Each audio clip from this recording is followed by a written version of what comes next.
Tempo da Quaresma, primeira semana, segunda-feira. 6. Existência e ação do demônio. 1. O demônio existe e atua nas pessoas e na sociedade. A sua ação é misteriosa, mas é real e eficaz. 2. Quem é o demônio? O seu poder é limitado, necessidade da ajuda divina para vencer. 3. Jesus Cristo é o vencedor do demônio. Confiança nele. Meios que devemos utilizar. A água benta. 1. O demônio transportou-o de novo a um monte alto. Então Jesus respondeu-lhe: Afasta-te, Satanás. Isso é o que líamos no Evangelho da missa de ontem. O demônio existe. A Sagrada Escritura fala dele desde o primeiro até o último dos livros revelados, do Gênesis ao Apocalipse. Na parábola do trigo e do joio, o Senhor afirma que a má semente, cuja finalidade é sufocar o trigo, foi lançada pelo inimigo. Na parábola do semeador, vem o maligno e arranca o que se tinha semeado. Alguns, inclinados a um otimismo superficial, pensam que o mal é meramente uma imperfeição incidental no mundo em contínua evolução a caminho de dias melhores. Não obstante, a história do homem sofre a influência do demônio. Podemos ver nos nossos dias manifestações de uma intensa malícia que não se explica unicamente pela ação do homem. O demônio, de formas muito diversas, causa estragos na humanidade. Não há dúvida de que, através de toda a história humana, existe uma dura batalha contra o poder das trevas, e essa batalha, iniciada nas origens do mundo, durará, como diz o Senhor, até o último dia. Pode-se, pois, dizer que o demônio provoca numerosos danos de natureza espiritual e até, indiretamente, de natureza física, tanto nos indivíduos como na sociedade. A ação do demônio é misteriosa, é real e eficaz. Desde os primeiros séculos, os cristãos tiveram consciência dessa atividade diabólica. São Pedro prevenia os primeiros cristãos dizendo: Sede sóbrios e vigiai. O vosso adversário, o demônio, anda ao redor de vós como um leão que ruge, buscando a quem devorar. Resisti-lhe fortes na fé.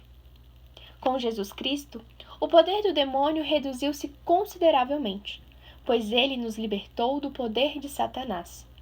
Graças à obra redentora de Cristo, o demônio só pode causar verdadeiros danos a quem livremente lhe permitir, consentindo no mal e afastando-se de Deus.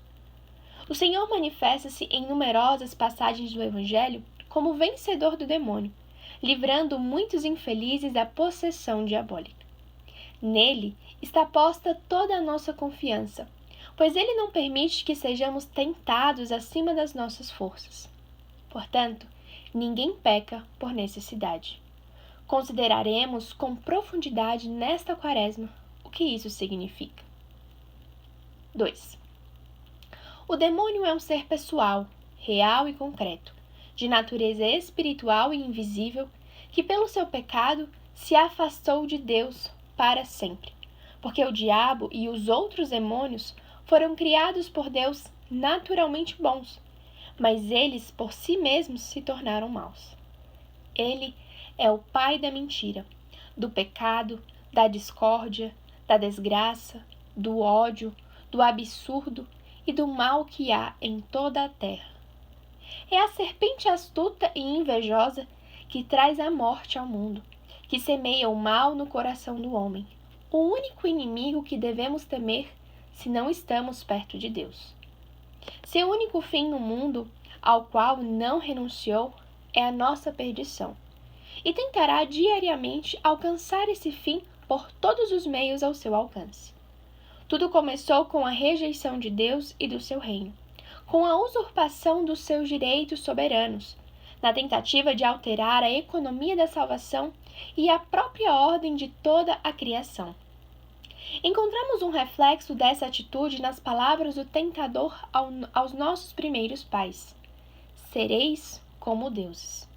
Assim, O espírito maligno trata de transplantar para o homem a atitude de rivalidade, de insubordinação e de oposição a Deus, que se converteu no motivo de toda a sua existência.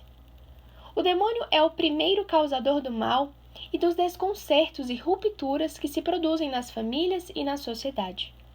Suponhamos, diz o cardeal Newman, que sobre as ruas de uma cidade populosa se abatia de repente uma total escuridão. Podem imaginar, sem que eu lhes descreva, o ruído e o clamor que se produziriam. Transeuntes, carruagens, carros, cavalos, todos mergulhariam no caos. Assim é o estado no mundo.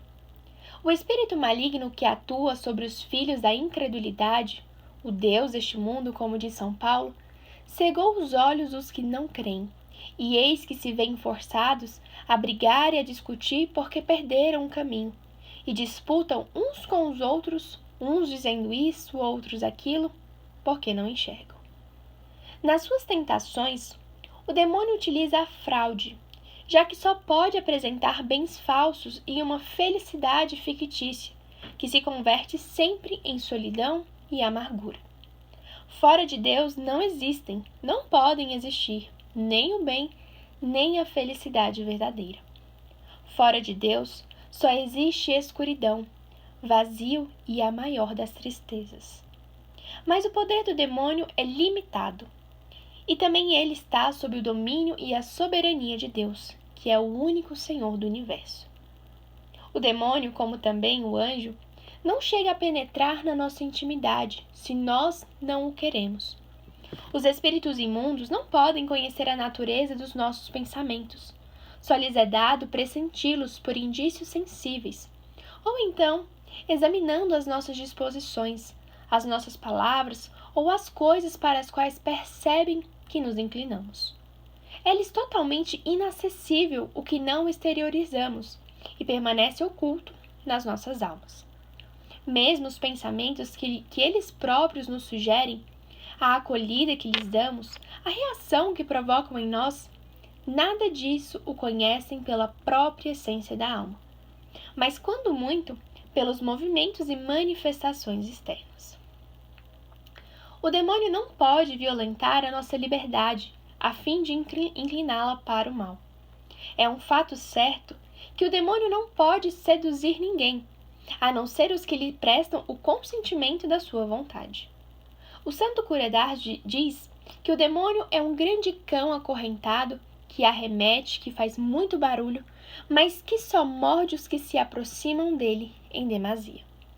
No entanto, nenhum poder humano pode ser comparado ao seu, e somente o poder divino o pode vencer, e somente a luz divina pode desmascarar as suas artimanhas. A alma que queira vencer a potência do demônio não poderá conseguir sem oração, nem poderá entender os seus enganos sem mortificação e sem humildade. 3. Os Atos dos Apóstolos resumem a vida de Cristo com estas palavras: Ele passou fazendo bem e curando todos os oprimidos do demônio. E São João, referindo-se ao motivo da encarnação, explica: Para isso veio o Filho de Deus, para desfazer as obras do demônio. Cristo é o verdadeiro vencedor do demônio. Agora será lançado fora o príncipe deste mundo, dirá Jesus na última ceia, poucas horas antes de sua paixão. Deus decide entrar na história humana, de um modo novo e definitivo, enviando seu Filho na nossa carne, a fim de por ele arrancar os homens do poder das trevas e de Satanás. Não obstante, o demônio continua a deter certo poder sobre o mundo, na medida em que os homens rejeitam os frutos da redenção. Exerce o seu domínio sobre aqueles que, de uma forma ou de outra, se entregam voluntariamente a ele, preferindo o reino das trevas ao reino da graça. Por isto, não nos devemos surpreender se tantas vezes vemos triunfar o mal e ser lesada a justiça. Deve dar-nos uma grande confiança saber que o Senhor nos deixou muitos meios para vencer e para viver no mundo com a paz e a alegria de um bom cristão. Entre esses meios, contam-se a oração, a mortificação, a frequente recepção da Sagrada Eucaristia e a confissão, bem como o amor à Virgem Maria. Com Nossa Senhora, caminhamos sempre seguros. O uso da água benta é também uma proteção eficaz contra a ação do demônio. Pergunta-me por que te recomendo sempre com tanto empenho o uso diário da água benta. Podia dar-te muitas razões. Bastará com certeza esta de Santa de Ávila. De nenhuma coisa fogem tantos demônios para não voltar como da água benta. João Paulo II exorta-nos a rezar com plena consciência as palavras que dizemos no último pedido do Pai Nosso. Não nos deixeis cair em tentação, mas livrai-nos do mal, do maligno. Fazei ao Senhor que não cedamos ante a infidelidade a que nos induz aquele que foi infiel desde o começo. O nosso esforço por viver melhor nestes dias da Quaresma, a fidelidade àquilo que sabemos que Deus nos pede, é a melhor manifestação de que não servirei do demônio. Queremos opor o nosso servium pessoal, dizendo: eu te servirei, Senhor.